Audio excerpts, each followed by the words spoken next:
This presentation focuses particularly on the relationship between empirical and molecular formula. We shall be looking at various worked examples, and finally, in the final example, we shall perform a full calculation where we are given the masses of elements in a compound, we are given the relative molecular mass of the compound, and we find out the molecular formula of that compound based on the empirical formula. This might all sound like very complicated, but when we get to the calculation, it will be much clearer. I have listed the most significant learning outcomes that you will take away with you from this presentation. The first is defining empirical formulas, the simplest whole number ratio of elements in a compound, okay, in a compound's chemical formula. I've given various examples: copper 2 oxide, magnesium oxide, water, CO2. In all of these four cases, okay, the formula cannot be anything simpler, okay? So it is equivalent to the empirical formula. It is also equivalent to the real life formula, if you like, meaning how these compounds actually occur in nature. Copper 2 oxide actually exists as CuO.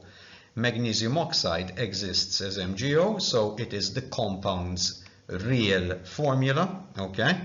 Water and carbon dioxide, H2O and CO2 is both the correct empirical formula because it cannot be made into anything simpler. It is the simplest whole number ratio. In the case of water, 2 atoms of hydrogen is to 1 atom of oxygen. In the case of carbon dioxide, 1 of carbon is to 2 of oxygen.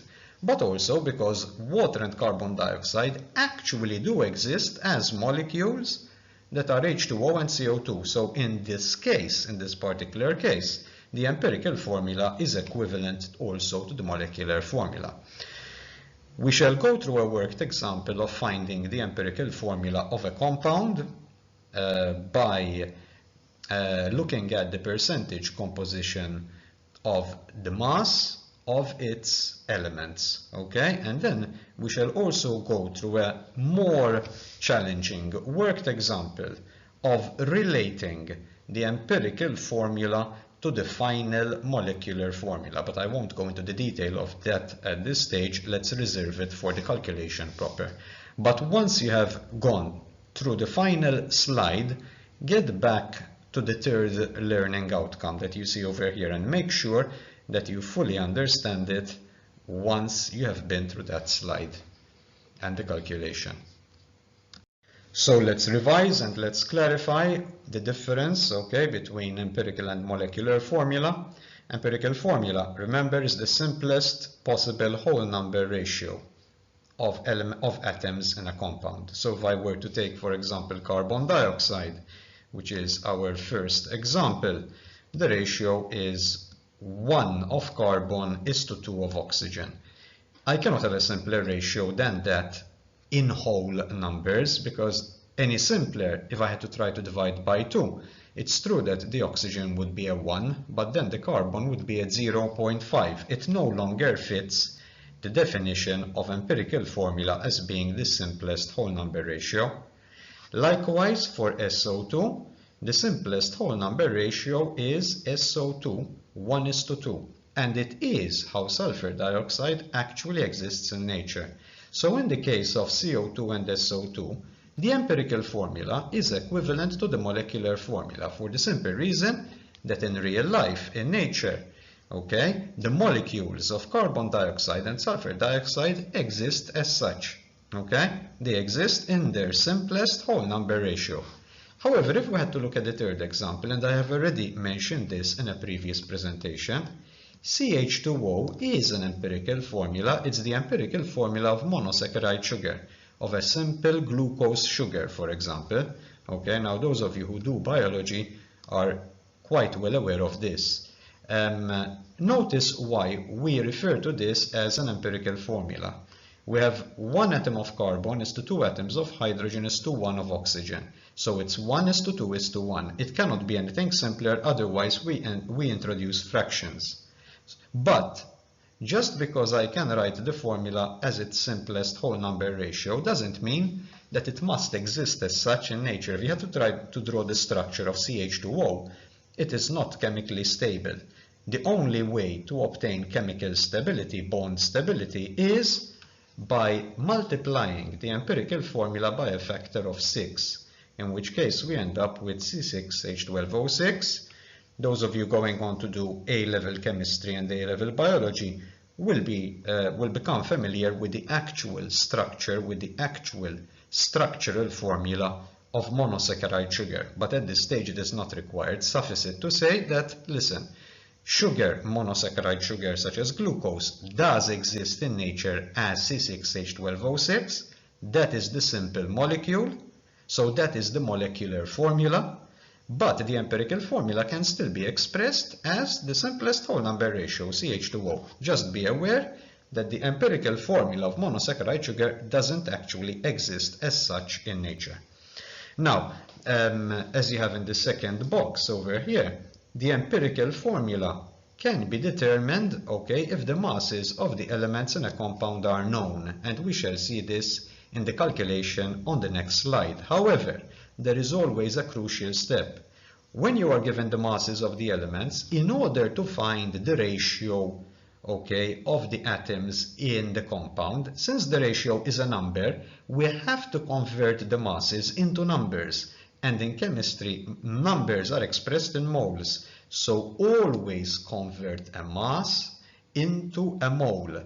And what we have is this. Look, always convert the mass of each element in a compound to the number of moles. And remember that there is the relationship that the number of moles, okay, that the number of moles is equal to the mass of an element all over the molar mass of the element. Let me give you an example. Let's say I have 3.2 grams of sulfur, right? And I know that the RMM of sulfur is 32. But the mass of 1 mole of sulfur is the RAM of sulfur expressed in grams, okay? So this is the mass of 1 mole of sulfur. Since I have 3.2 grams of sulfur, 3.2 on 32 grams is equal to 0.1 mole of sulfur. So, in order to find the number of moles of elements, okay, I would take the mass of an element and divide it by the relative atomic mass expressed in grams, which is the mass of 1 mole of that element, okay? By finding the simplest whole number ratio, mole ratio of the elements in a compound, okay, I end up with the empirical formula. Remember what we said? So, for example, in CO2, the ratio is 1:2, so it qualifies as being an empirical formula. Let's now go through a worked example on the next slide, and all of this will be much more tangible, much more easy to understand. Right, let's look through the problem that we have at the top of the page. I strongly suggest also that when you go through your worked examples in your homeworks or classworks, or in such a problem in an examination, you underline the most important parts of the problem. So we are given that 3.2 grams of sulfur react with oxygen, okay? And they will give us 6.4 grams of sulfur oxide. Okay, notice that it's not written as sulfur dioxide. You are supposed to confirm that it is sulfur dioxide by calculation. Also, I shan't put in a balanced chemical equation because it defeats the purpose. We don't want to show by equation that S plus O2 gives us SO2. We want to prove by calculation that sulfur oxide is actually sulfur dioxide. That is the purpose of the calculation. So I'll go through this first sentence again. We are given 3.2 grams of sulfur, flowers of sulfur, the yellow powder that you've seen your teacher use in experiments in class. That will react with oxygen in air to produce this much of sulfur oxide. Notice that we are given the mass of the reacting sulfur and the mass of the product oxide. So what is the formula of the oxide? We want to show whether the formula is SO or SO2 or SO3, whatever. Now, we are given the relative atomic mass of sulfur, 32, and the relative atomic mass of oxygen, 16. Remember that AR subscript represents the relative atomic mass. So, the first thing to note is this. The mass of oxygen that actually reacts with the sulfur must be the increase in mass of the sulfur, okay, that you experience. Notice that it is increasing from 3.2 grams to 6.4 grams. Why is it increasing to that much? Because the sulfur is reacting with the oxygen. So the difference between those two masses is the mass of the reacting oxygen. So the 3.2 grams is the oxygen that has reacted with the sulfur.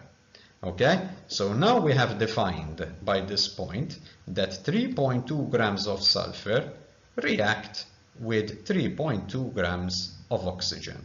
Okay, now remember what we said in the previous slide.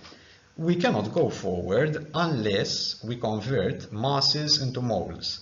Moles are necessary because moles are numbers and the formula is a number ratio. So the golden rule is convert the masses of the elements into moles next. Now, all you have to do for sulfur, as I also explained in the previous slide, is by simple proportion. Okay, 1 mole of sulfur weighs 32 grams. How do I know that it weighs 32 grams? Remember our rule from previous lessons. In order to determine the mass of a mole of substance, look up the relative atomic mass of the element. Let's say we are talking about 1 mole of sulfur element. So the relative atomic mass of sulfur as found in the periodic table is 32. Stick on the G. Okay, 32 grams. That's the mass of 1 mole of sulfur. Okay, now do I have 1 mole of sulfur? No, I don't. All I have is 3.2 grams of sulfur reacting with oxygen. So clearly that will work out to be 0.1 of a mole. By simple proportion, you could even do it by simple proportion, of course. That is how it is worked out. How many moles is equal to 3.2 grams? Okay, and as I'm sure you're aware of, it will work out to be 3.2 grams division by 32, which is 0.1 of a mole. Please do not make mistakes with the proportion. I've seen all kinds of funny mistakes. Students, instead of doing it 3.2 division by 32, doing it the other way around. Please be logical. Okay?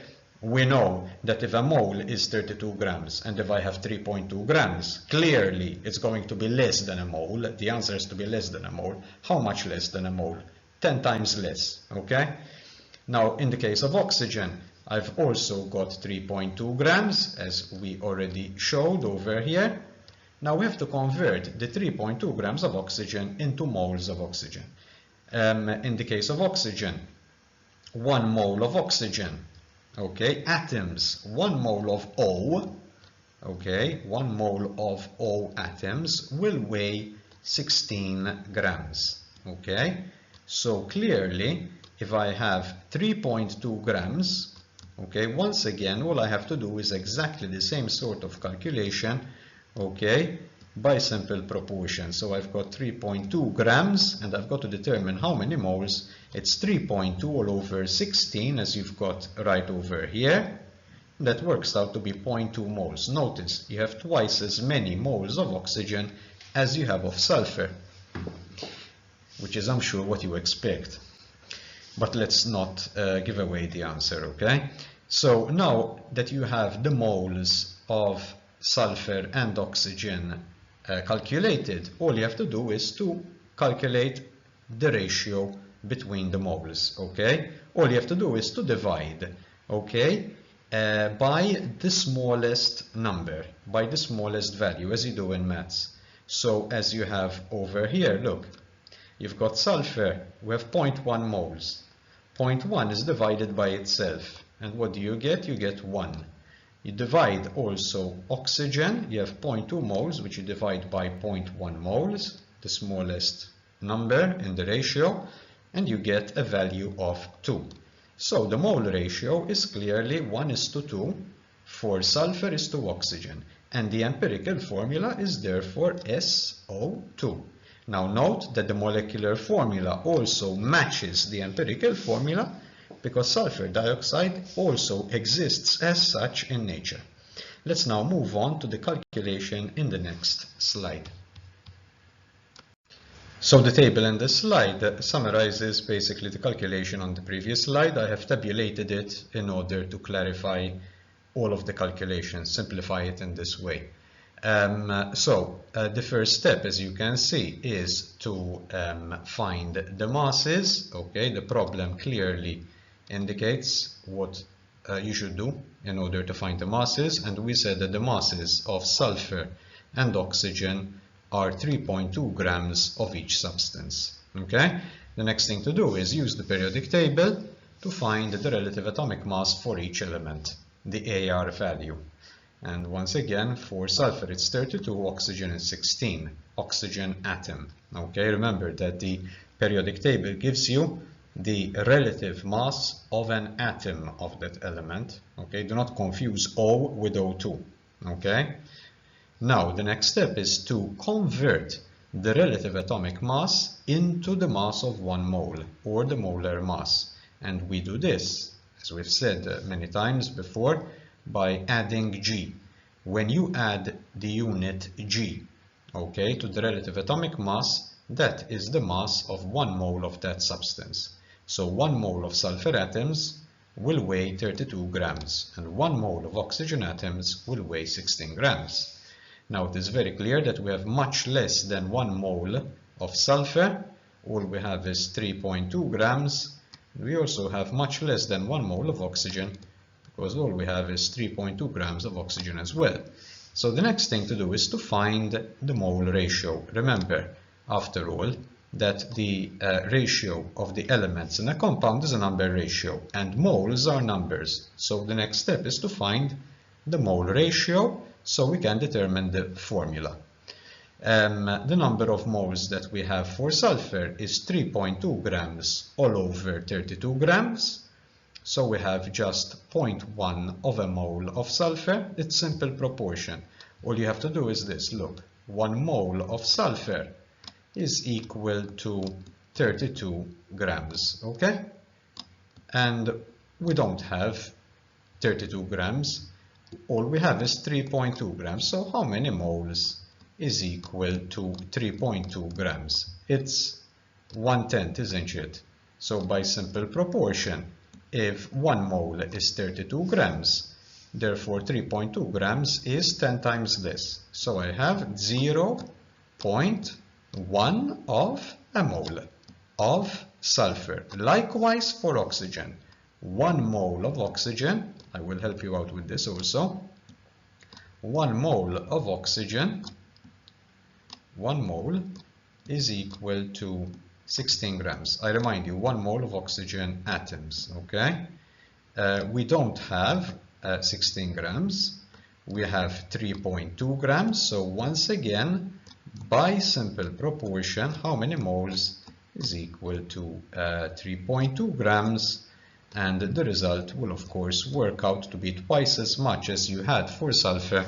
And instead of being 0.1, it will be 0.2 of a mole.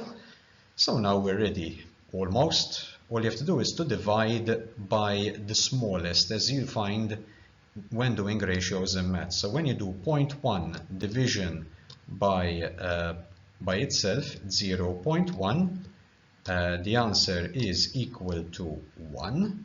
And when you do 0.2 division by the smallest in the ratio, which is also 0.1, then the answer works out to be 2.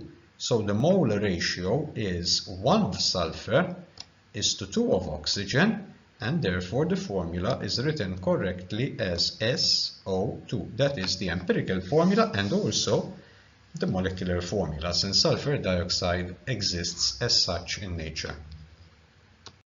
This is the most challenging example that we shall have dealt with in this presentation, and it also will be the top challenge that you would be given at an O-level paper. Basically, so far we've spoken about those chemical formula where the empirical formula happens to be the same as the molecular formula. So, for example, we spoke of CO2, SO2, H2O.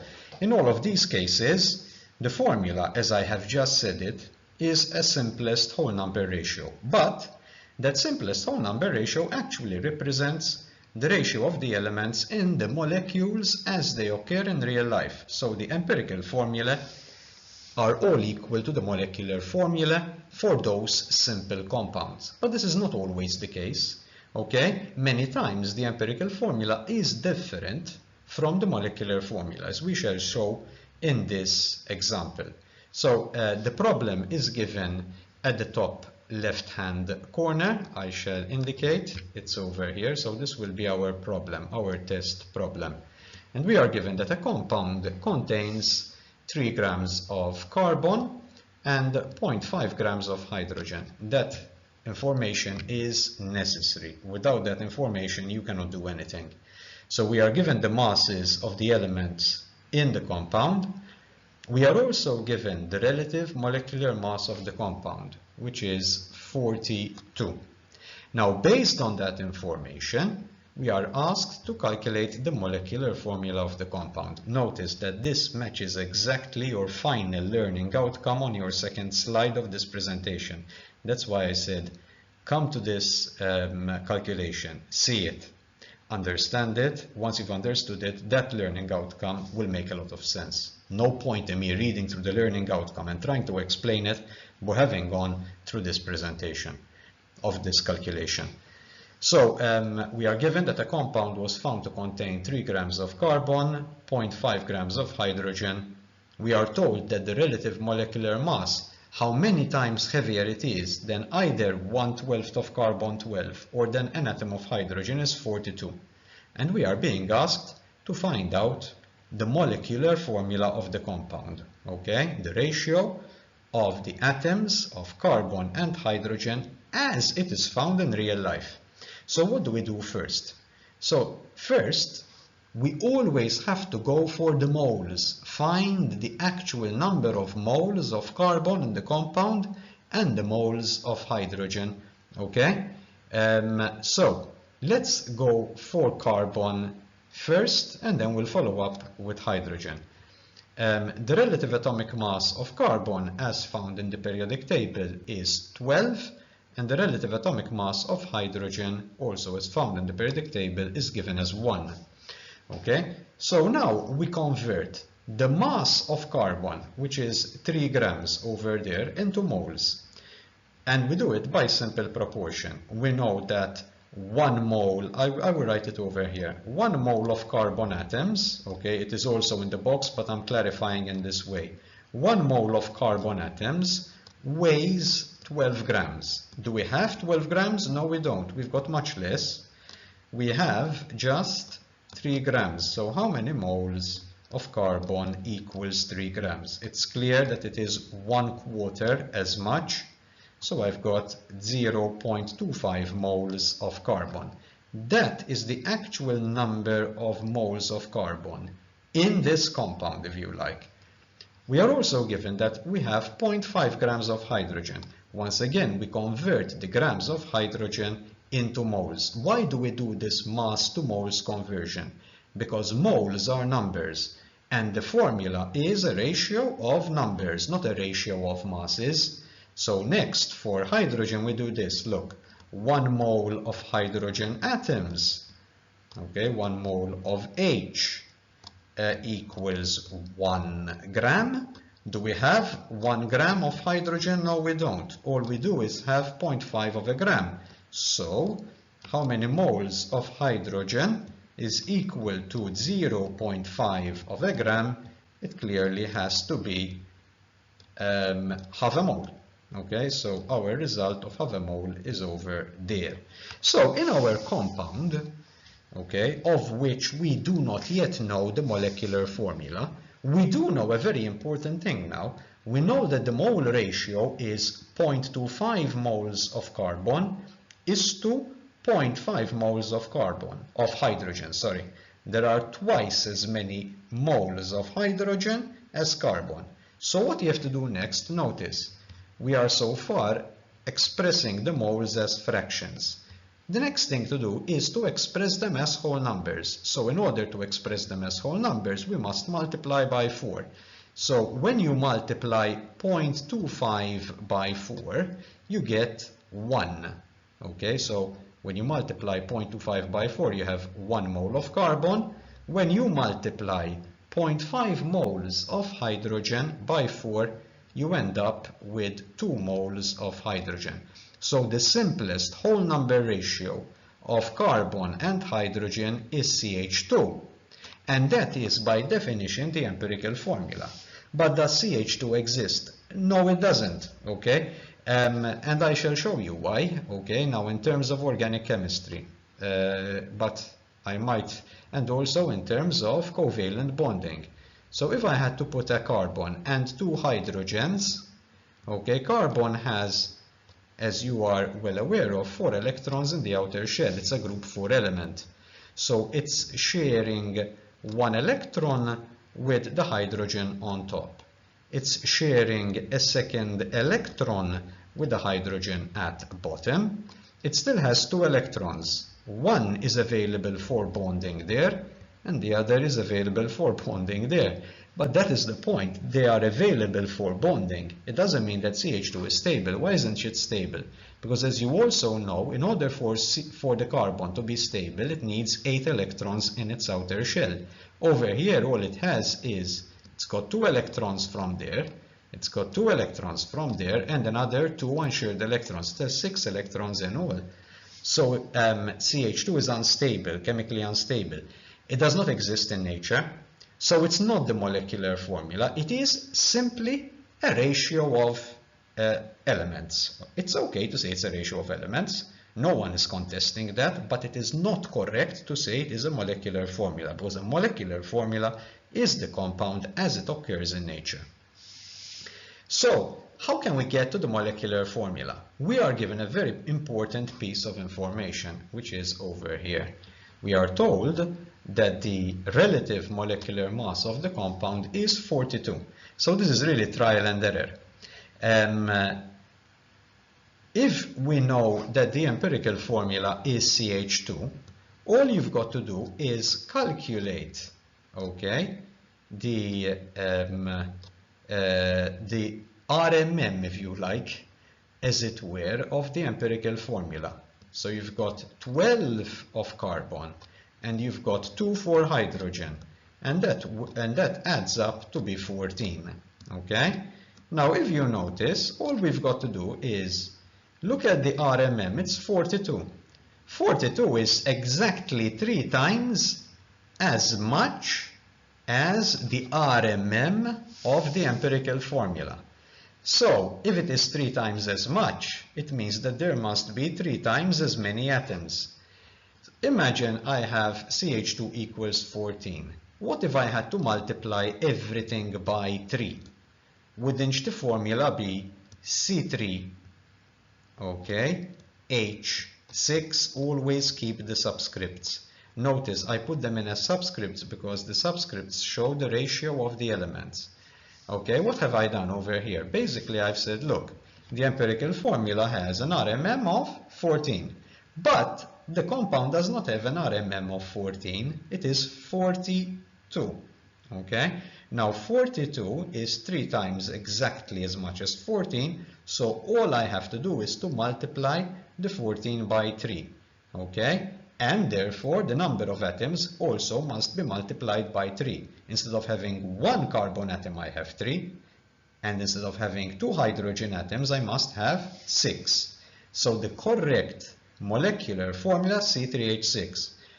Let us check out that this structure actually exists, because I said that the molecular formula is the compound as it exists in nature. Let's test this out. Now, that is, by the way, C3H6 is called prop-ene. It is an alkene in organic chemistry. Prop means that there are 3 carbon atoms. That is the root chain. Now, ene shows us that we have a double bond between 2 carbon atoms, a single double bond. Okay, there is 1 double bond between 2 carbon atoms.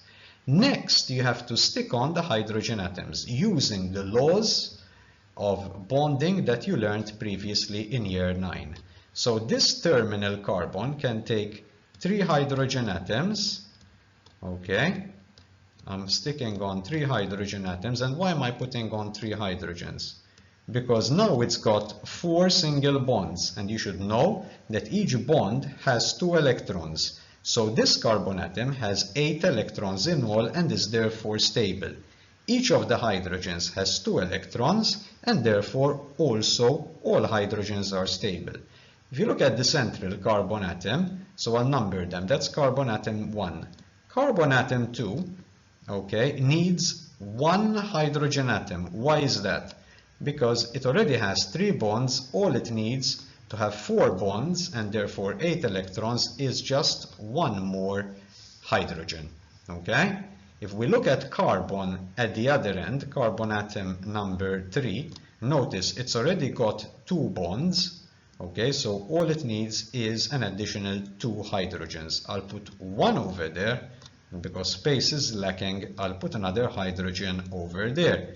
This third carbon atom is also now chemically stable because it's got 4 covalent bonds and therefore 8 electrons in its outermost shell. Let's count the carbons and the hydrogens. Clearly we have 3 carbon atoms, but counting the hydrogens, we've got 1, 2, and 3, 4, 5, and 6. So yes, the chemically stable formula matches C3H6, and therefore it is correct to say that it is the molecular formula. That concludes this presentation on empirical formula, on molecular formula, and on relating the molecular formula to the empirical formula. Over here we have related the molecular formula of propene, which is C3H6, to its empirical formula, which is CH2, 3 times less. Thank you for watching, and I would suggest reviewing this presentation twice to make sure that you fully have understood it. Thank you.